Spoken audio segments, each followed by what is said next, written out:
Ас үй ханшайымдары, баршаларыңызға сәлем. Бүгін сіздерге ең оңай жұп-жұмсақ болып пісетін чак-чактың жасалу жолын ұсынамын. Ол үшін бізге орта кесе су, шым-шым тұз, орта шай қасық ас содасы, 5 жұмыртқа, қажетінше ұн керек болады.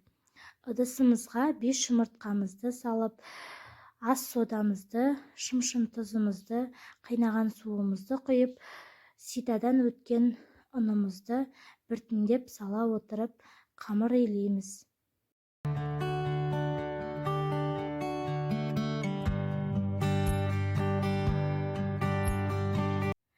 Қамырымызды әдемі қылып орташа күшпен жаямыз.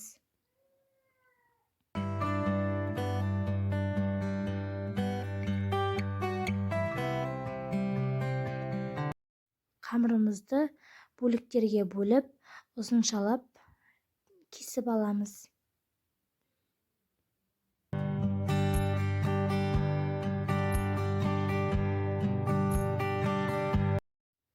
Осындай әдемі қолға жабыспайтын қамыр пайда болады. Қызып тұрған майымызға аз-аздан салып, араластырып тұруымыз қажет. Мен осындай буренка сгущенканы қолдандым. Өздеріңіздің талғамдарыңызға қарай изюм немесе грек жаңғағын қоссаңыздар болады.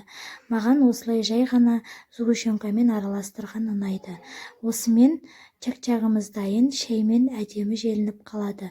Астарыңыз дәмді болсын.